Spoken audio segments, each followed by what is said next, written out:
heart of where innovation, money, and power collide in Silicon Valley and beyond. This is Bloomberg Technology with Caroline Hyde and Ed Ludlow.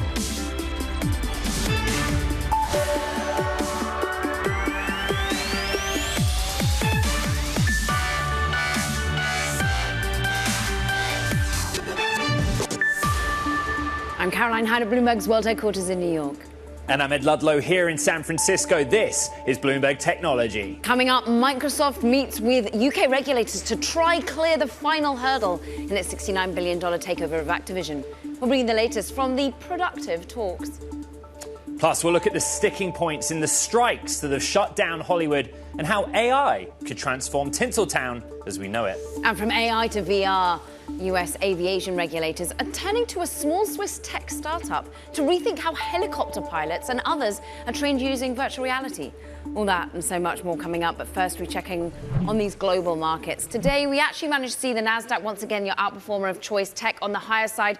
We're still trying to digest what really the inflation readings last week mean and what the slowing Chinese economy means for a global growth story, whether or not the US can avoid recession, as Janet Yellen tells Bloomberg TV a little bit earlier. We're looking at Golden Dragon, therefore, off by 0.7% as we see that number, that GDP figure for China come in slightly slower than had been anticipated, still above 6%. But look, relative to the growth we're used to with China, dialing back. We're looking at wheat. This is another global story. It's a geopolitical one. We don't need to think about the technology ramifications too much.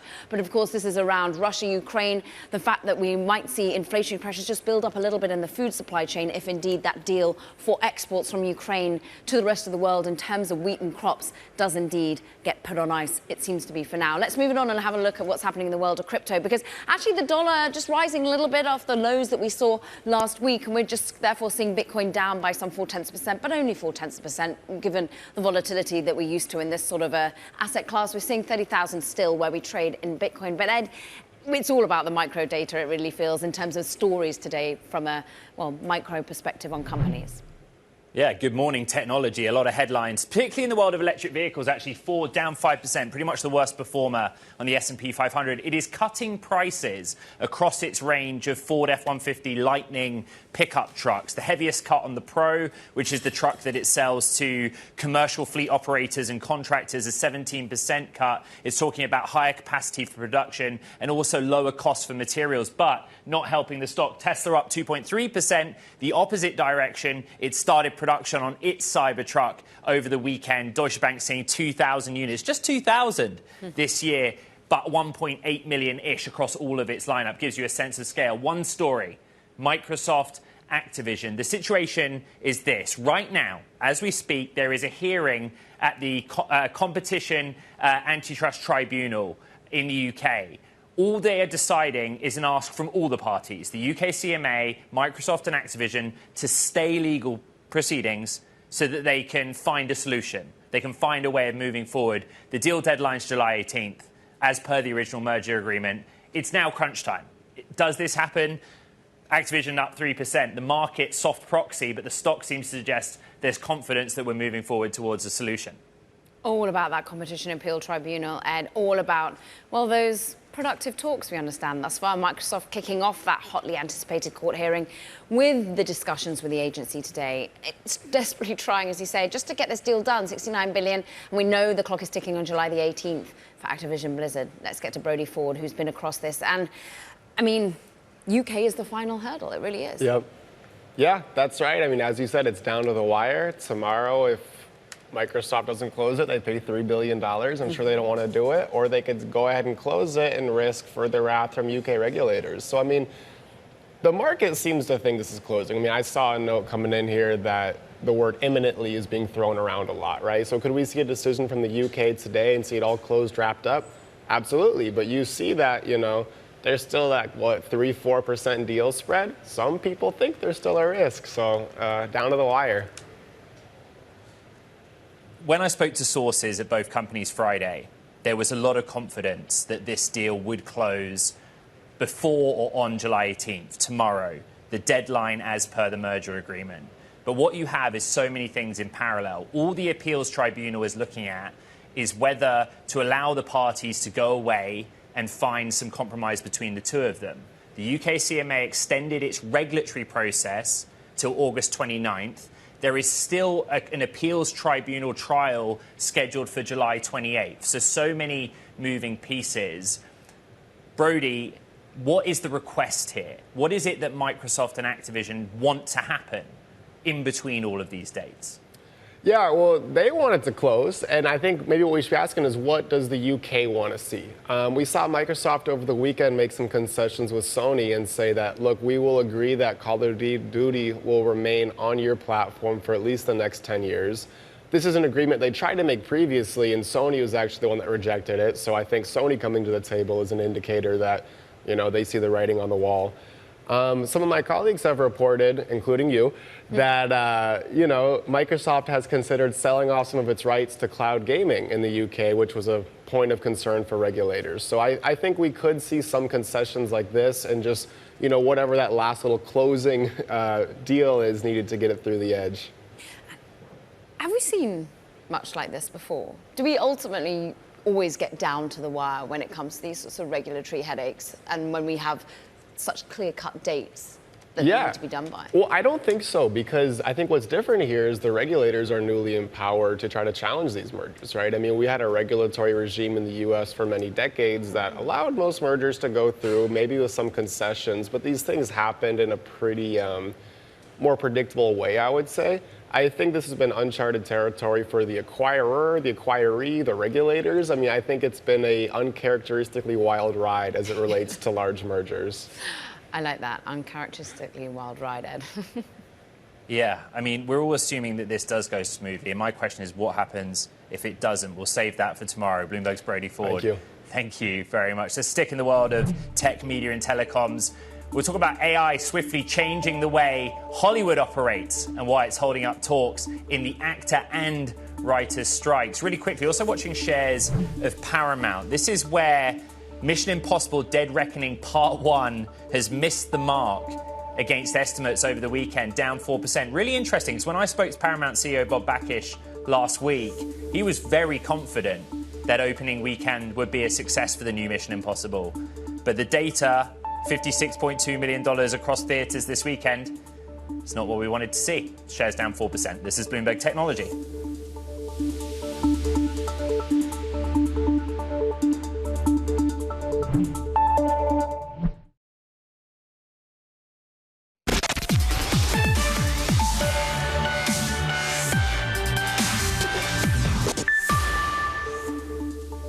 Hollywood actors and writers continue their strike, demanding pay increases and residuals in streaming, plus assurances their work will not be replaced by artificial intelligence. For more, let's bring in Bloomberg's Lucas Shaw, who leads our coverage of all things entertainment. Lucas, you've been out on the street, you've been tracking on the ground these strikes.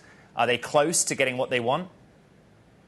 It doesn't seem that way. I mean, look, the actors just went on strike mid to late last week. I don't expect intense negotiations this week. They're going to want to be on the picket line trying to make their point, have a couple of weeks at least where they make the studios sweat.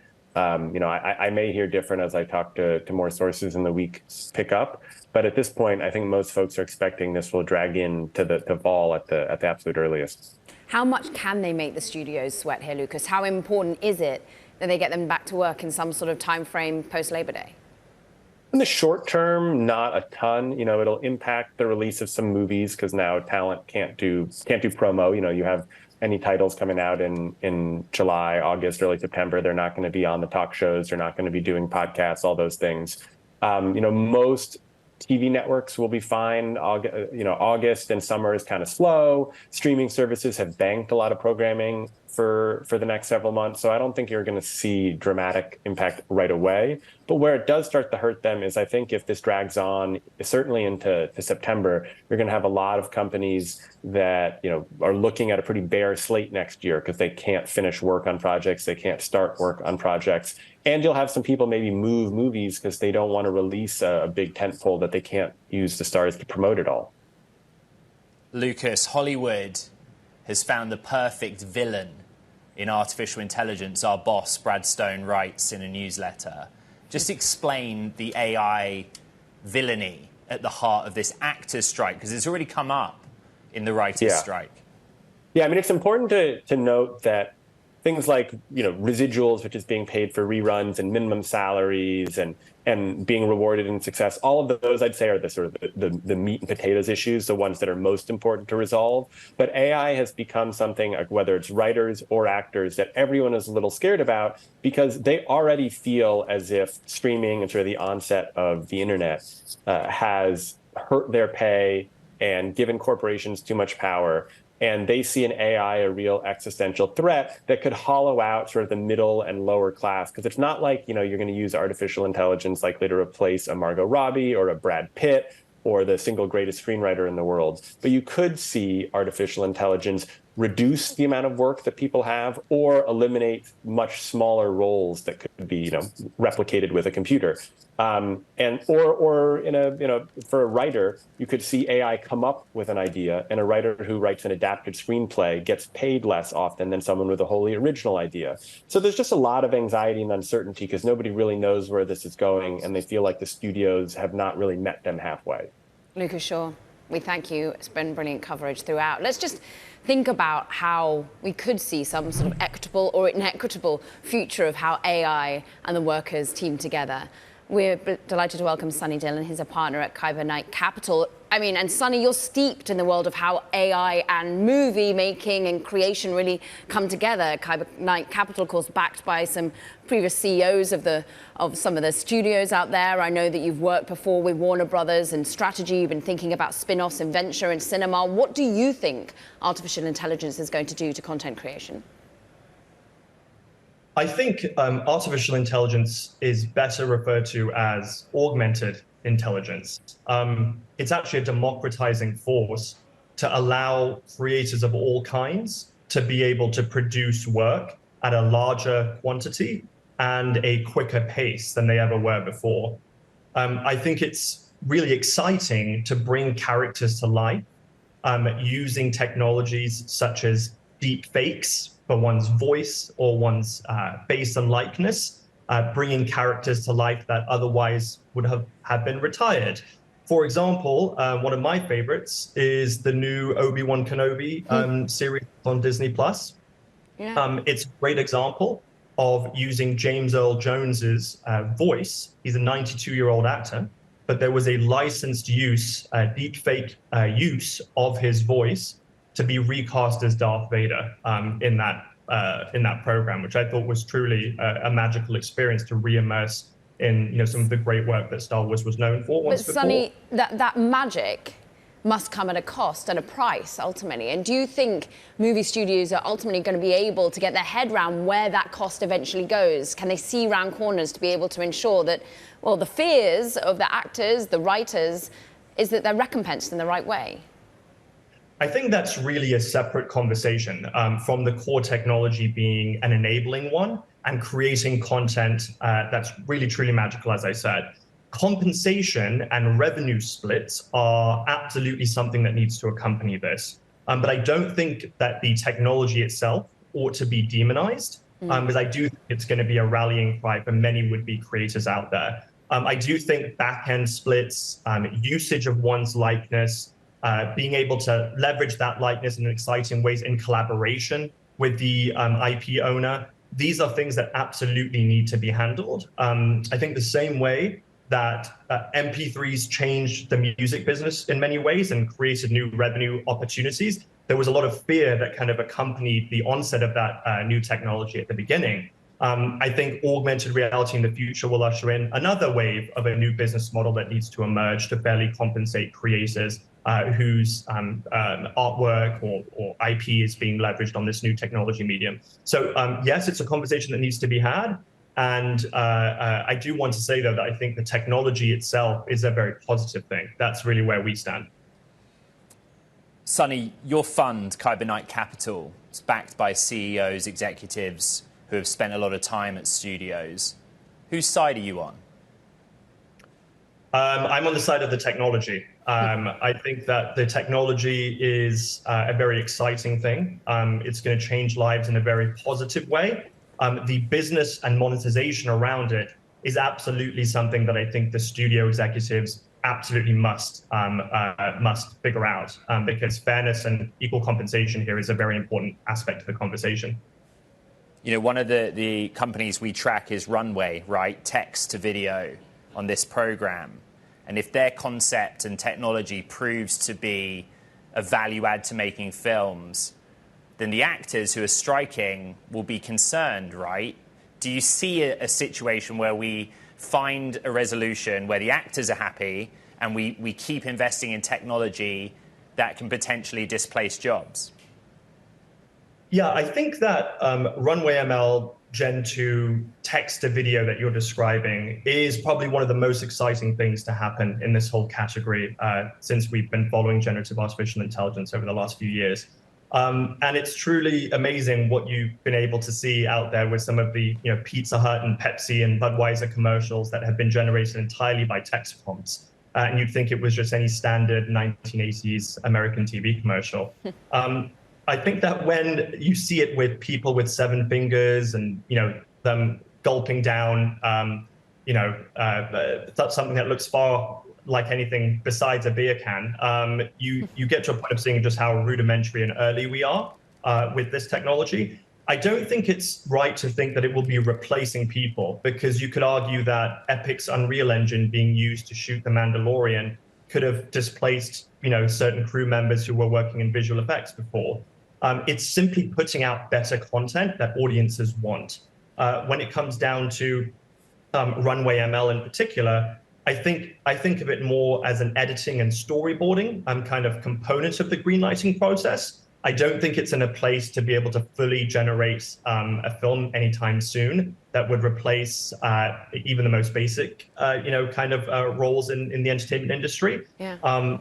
It's just a storyboarding component to getting to the final product. It's a stepping stone, the kind of way that you would be using, a variety of Adobe After Effects kind of tools or storyboarding tools to kind of put before a producer for greenlighting in the first place. Sonny, I love the way you say you're on the side of technology. You don't want to be seeing it demonized. Where are you seeing the excitement then? Let's go in on the silver lining to some of the clouds and the fears. You're looking at writing checks. You're looking at backing some of the most revolutionary types of technology in this space. Where is it being built? Who buy? What sort of companies are interesting you? Yeah, so I think that using deepfake technology is incredibly exciting for a multitude of applications, entertainment being one of them. Bringing voices, cloning voices, and bringing characters to life is something I described with the Obi-Wan Kenobi deepfake for voice kind of applications. So there's a great company called Resemble AI that's doing things like that. There's another company that's out there doing it for dubbing when it comes to international language localization called Synesthesia, based out of London. It'll allow David Beckham to film one commercial one time in English, and his face and voice, with his authorization, of course, will be dubbed into local languages completely seamlessly. So I think that's a very interesting application for advertising. I think another really interesting application that speaks to me is in the gaming industry, where you can have generative AI and ChatGPT actually be used to generate decision trees and dialogue with NPCs, non-playable characters, on the fly as you're navigating quests. I think that's another really interesting space we're looking at right now. Sunny Dillon, Kyber Knight Capital, also dropped a few knowledge bombs there. A lot of streaming. You got a lot of streaming on your mind. I like that. Star Wars. Wow. Thank you for your time. This is Bloomberg Technology.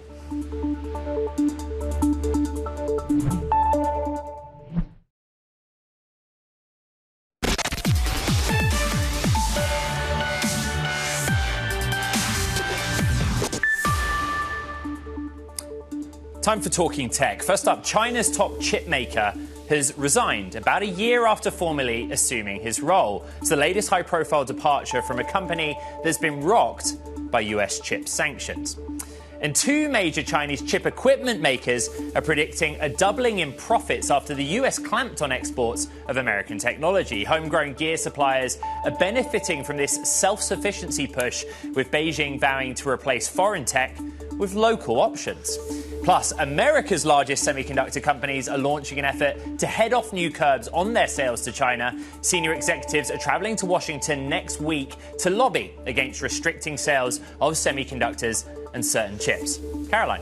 And just speaking of chips, let's turn to their application in EVs, for example. More specifically, let's talk about Tesla, because can it protect its lead in that market, or is Elon Musk losing his head start? We're all looking towards, of course, Tesla's numbers coming out Wednesday, and Bloomberg went to its professional retail investors with a question from our latest, they're called an M-Live Pulse survey.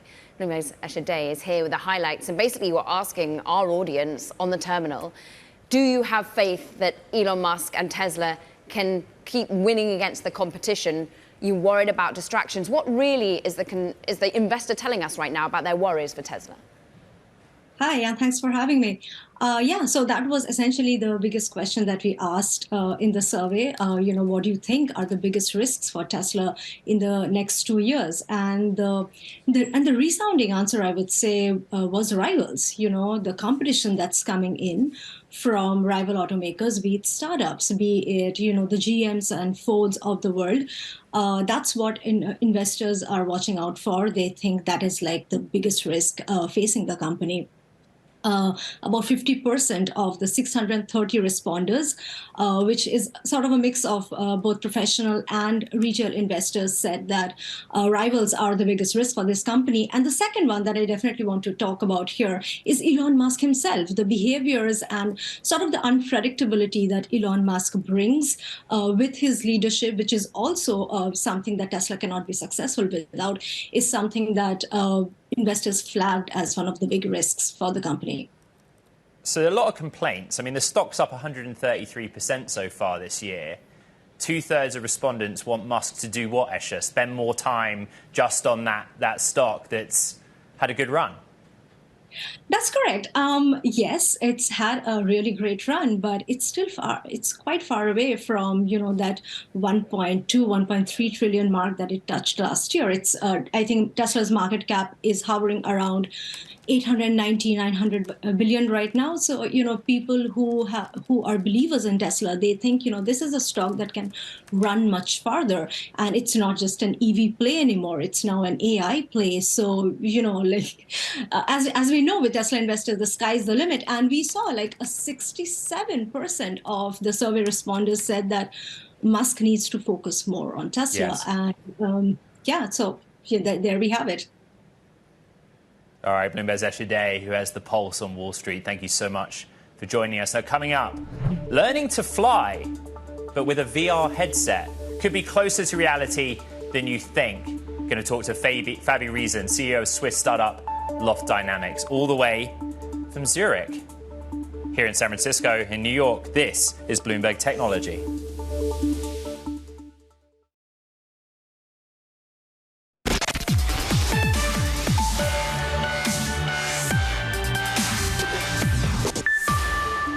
Welcome back to Bloomberg Technology. I'm Caroline Hyde in New York. And Ed Ludlow here in San Francisco. Let's get a quick check on the markets. NASDAQ 100 up by around half a percentage point. Remember, we're coming off our best week on the NASDAQ 100 since mid-June. A few tenths of a percent higher would have been the best week for the NASDAQ 100 going back to March. And as you were talking about on the show, Caro, it's all about the rebalancing. It was interesting to see Goldman out with a note saying the rebalancing will not do much to solve the challenge of a high concentration of tech stocks on the NASDAQ 100. The sort of diminishing of weightings will be quite small in the biggest names. But on this program, Bloomberg Technology, how often do we say the tech-heavy NASDAQ 100? I thought that was the whole point. Another name we're watching, Meta, off by 0.2%. Really interesting, though. Two names raising price targets to $350 a share. Both Bank of America and JMP giving that new price target, not supporting the stock. But in Bank of America's case, they talk about the Quest 3 news from earlier in the month of June and some of the momentum around virtual reality as being something to watch for that name. Now, speaking of virtual reality, a small Swiss technology startup has been chosen to rethink how helicopter pilots are trained in the US with VR headsets. The FAA will evaluate the technology in flight simulators for the first time, taking delivery of systems from Zurich-based Loft Dynamics. And its CEO, Fabi Reason, joins us now from Zurich. So, what's the scale of this agreement, Fabi? How many units did you agree with the FAA, and what does this represent for your tech? Thanks a lot for having me here. Yeah, right now FAA is having 2 units to evaluate the technology. So we are building them since 2016, formerly known as VRM Switzerland.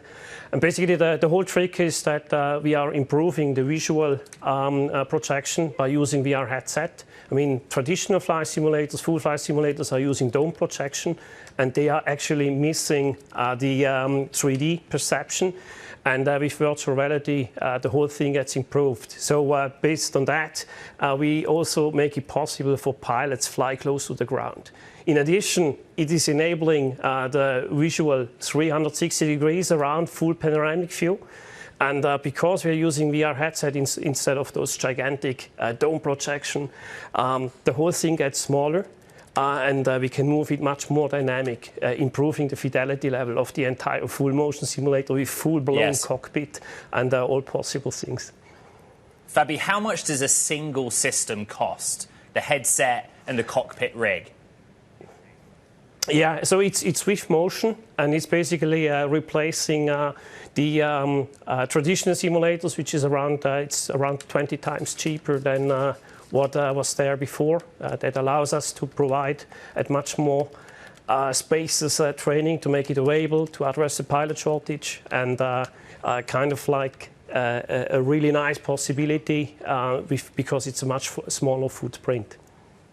Caroline, what's so interesting about this technology is it's already certified in Europe by the European regulator. In the US, this is not full certification. And to that point, Fabi, how many of you therefore sold in Europe already? Is it something that you've seen a marked shift, a faster pace of rollout? Yeah, definitively. So last year we've qualified 13 units in Europe, because in Europe we have to qualify each single device. And it's really taking off. Now pilots are doing training, and not only training but also checking on those units, and it's going up more and more, kind of like really taking off. And now expanding to US. I mean, we are really happy that FAA is also looking in at new technology, so that you can pave the way to qualify that as well and make this available in US. Taking off, a few puns going on there, Fabi. I'm interested in what and how are they taking off? Is this all about helicopters? I'm immediately thinking about the new areas of technology, the fact that we'll be having, well, vertical takeoff at some point, we hope. You're spot on. I mean, the reason we went first for the helicopter is there was a need in the market because, I mean, there are a lot of safety issues. I mean, many things you cannot do on a real helicopter, and there were simply no units available to train in a realistic manner. So this is kind of like one reason. The second reason is the helicopter is way far more difficult to simulate. So we've taken this as the higher benchmark, and now going also into the fixed wing market as well. Perfect mixture, the eVTOLs, AAM, where we also have the technology now ready, which is in Europe already qualified. Fabi, what is the technological advantage or superiority of your headset relative to what Meta is doing with the Quest, or even Apple with the Vision Pro? It's a very good question, Ed. So the thing is, I mean, at the end, we are not building our own headset. The key thing is kind of like to use what's there on the market. The challenge is to qualify it, because, you know, having a headset on, you don't see your hands. How do you operate the cockpit? So we had to do very, very special technology there. How can you prove to the authority, to the aviation authority, that everything is still without any geometric distortion and so on? So there is a lot of work and a lot of details to be done, that at the end, the pilot can make use of the full immersion, plus feels like in a real aircraft. Okay, so who is building the headset for you? Basically, we are quite headset agnostic right now. We are using the Vario headset. It is the one having the resolution which is required from an authority point of view, with our own modified IG, that we basically can meet the regulation specification. So from that point of view, it is just kind of like, let's say, a visual thing, a visual device we are using there, but with the advantage of having the three-dimensional view, and then combining with a lot of technology that a person sees him or herself as a pilot doing the operation, finding the buttons, touch screens, and can operate them. I want to understand just supply-demand dynamics here at the moment, Fabi.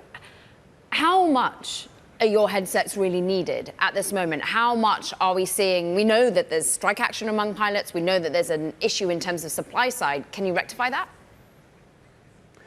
Let me quickly talk to very specific narrow market where we are right now, already started. So every helicopter pilot has to do all 6 months an operational proficiency check, which has been normally done on the real aircraft. Very dangerous, doing malfunctions and so on. So actually 1/3, 20% to 1/3 of the accidents are happening whilst doing training and checking. So that's now all moved completely to the simulator. So it's per pilot, which is already having the license. It is 2 to 4 hours per year, then doing additional safety training. So it's kind of like about 8 hours per pilot. That's one very, very small area. Then in the basic training, like as you know, like in US for the airliner training, there are 1,500 hours which needs to be done. So up to 100 hours already now can be done on a simulator type. Of course, simulations and all this technology, Ed, it costs money, right? Yeah, it costs money. And I guess, Fabi, the next question is, do you need to raise more money soon to fund your growth? Right now, we are in a very, very good position that we already have customers, and we can't easily get further customers. So a good natural growth is there. Nevertheless, depending on how fast it's now taking off in US, we will need to scale as fast as we can. So we look forward how we get through that journey. Samir's pricked, I'm sure. Loft Dynamics CEO, Fabi Reason. Thanks so much for joining us on your journey. Meanwhile, a story that we're going to continue to watch for you. The co-founder and former COO of Altice, Armando Pereira, has been detained for questioning in Portugal as part of a sweeping investigation into alleged corruption. Last week, local authorities said 3 people were detained during a series of raids of homes and offices across the country, related to a 3-year investigation into corruption, tax fraud, forgery, money laundering. Pereira co-founded Altice Group with Patrick Drahi, of course a well-known name, and Bruno Moniville in 2002. He no longer holds executive roles at that company. Meanwhile, coming up, we are talking pre-seed startups, female entrepreneurship, with Chingona Ventures founder partner Samara Hernandez. This is Bloomberg.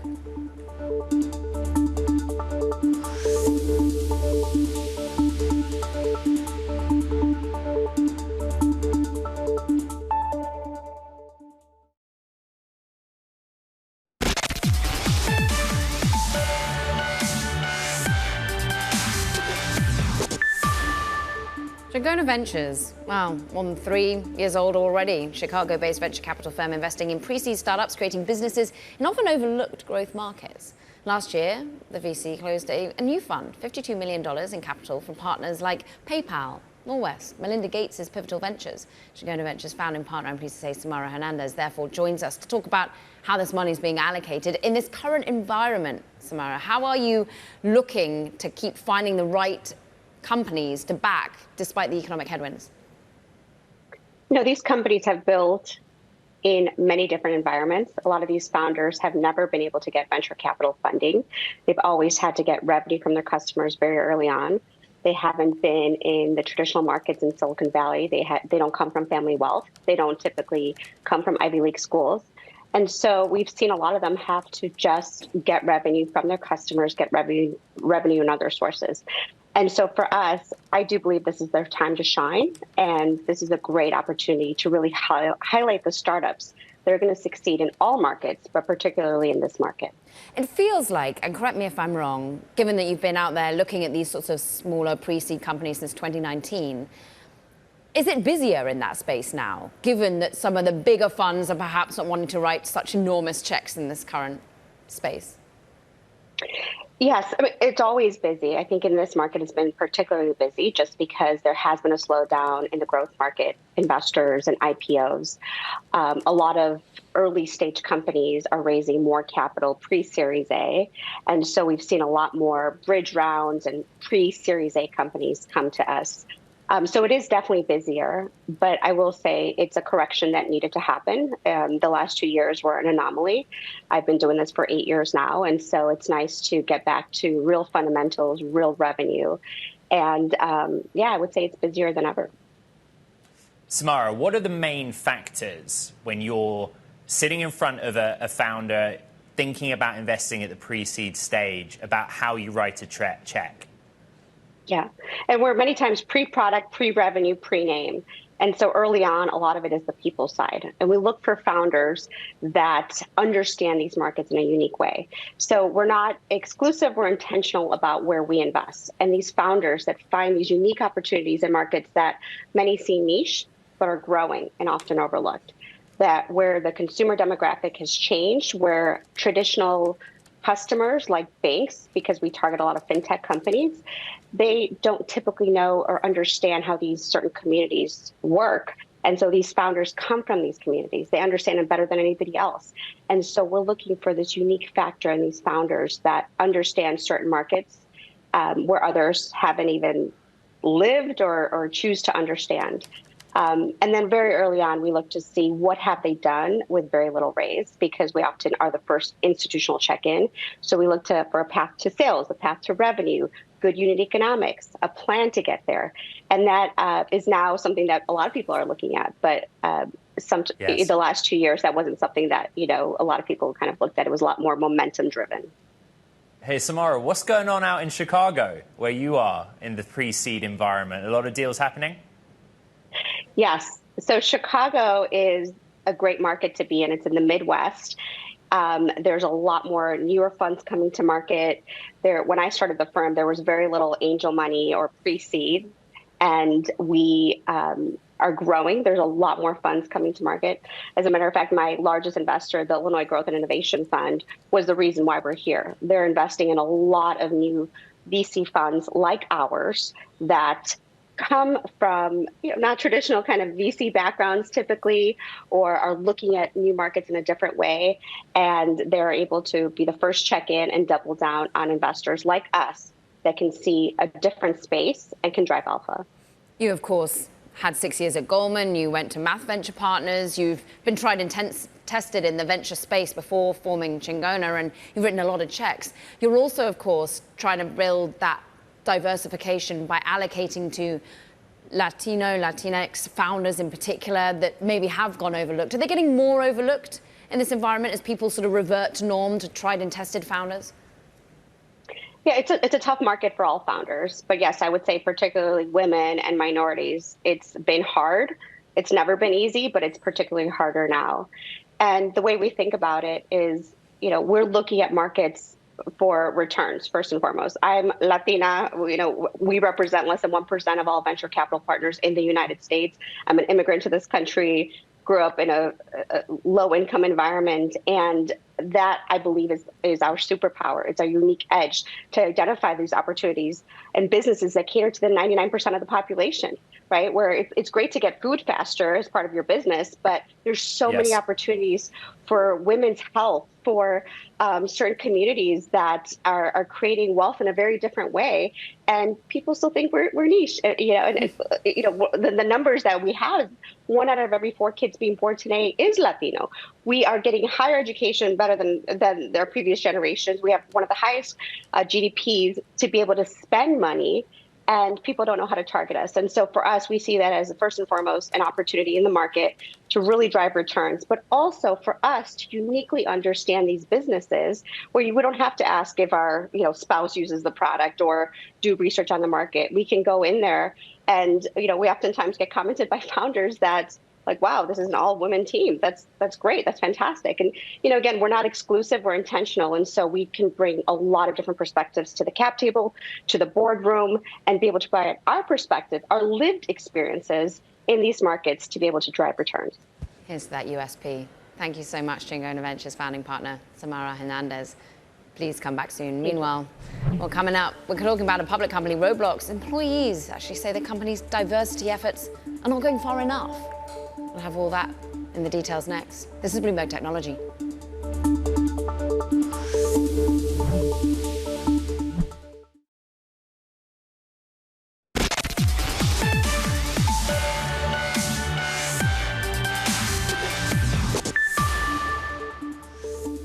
The video game juggernaut Roblox is grappling with employee demands for more diversity, with current and former employees telling Bloomberg that the company's efforts have not gone far enough to address their concern. Some even say the managers discouraged them from continuing to bring up questions about diversity with higher-ups or at meetings. This, the result of the months-long investigation into the tech company by Bloomberg's Cecilia D'Anastasio, who joins us now. So sources tell us that Bazooki has basically taken a hands-off approach to diversity. What have we learned? We've learned, according to 16 current and former employees, that Roblox, while the makeup of women at the company is aligned with other gaming companies at about 27% female, women at the company say that diversity has not been a priority for the company's CEO. And many have also described experiences of marginalization that they have themselves felt at working at Roblox. Okay, so the company themselves, of course, have sort of come back and said Roblox is deliberate in building a diverse and engaged workforce, a mandate they say that comes directly from leadership, but that goes against your reporting. Why do you think they haven't been deliberate in this moment where culturally many are really trying to focus on whether or not you are proactive or not in seeking out diverse talent to rise to the top? Of course. So the gaming industry in general has just very poor numbers when it comes to gender parity. Half of gamers are women. This is not reflected in the makeup of these companies, including publicly traded companies like Roblox. And if you're not actively working to boost these numbers, and especially if you're a company like Roblox that's empowered to pay a lot of money for top talent, that really shows that the issue hasn't been prioritized, particularly if your company's existed for about 20 years. A lot of these gaming companies take an approach that they describe as meritocratic, where the best people will surface to the top of the company. But sources speaking with me say that what looks like the best employee to one person might not actually reflect other people's definition of the best employee. Cecilia, what changes are Roblox going to make? I think you reported some structural things about the HR department that are going to happen later in the summer. Sure. So Roblox has hired on a Google engineer to lead its HR department. Roblox has made several changes both prior to the article coming out, and hopefully it will continue making these changes in order to boost diversity. Over the last couple of years, Roblox has increased the percentage of women at the company as it's grown. It's increased the percentage of non-white employees, although we're not aware of exactly what the breakdown is there when it comes to racial demographics. Cecilia D'Anastasio, amazing piece, thank you. Meanwhile, in your space of gaming, we've got some breaking headlines coming thick and fast. Microsoft clears another hurdle as the UK court halts the UK veto case, we understand. The move comes as the CMA, in fact, is giving a second chance to fix these concerns. All of this is as a UK judge, Ed, says he will give his reasons for halting the case later. Right. But, you know, everyone's been waiting with bated breath on this. Yeah, so this is the judge giving a conditional adjournment. And what it means is that the CMA, Microsoft and Activision, who are all on the same page about this, going to the appeals tribunal, they can now go away and work out some compromise. And as we reported last Friday, you know, sources are telling us one option might be to offer to sell off the UK cloud gaming rights, allow them to move forward. July 18th is the merger agreement deadline. That's tomorrow. And this allows them to get there, Ed? This allows them to get there? So many procedural things happening in the UK. The fact that the CMA allowed them to go to tribunals, try and work it out in the first place, was a surprise. So who knows? As we see Activision Blizzard extending its own gains in terms of share price, we're at a session high. Those ARBs, those investors, they like the news. Meanwhile, that does it for this edition of Bloomberg Technology, but we're going to keep a close eye on this Activision news, Ed. Yeah, crunch time, big 24 hours. Don't forget, so much to recap. We have the podcast. You can find it wherever you get your podcast, Bloomberg platforms, as well as on Apple, Spotify, and iHeartRadio. From here in San Francisco, out in New York City, this is Bloomberg Technology.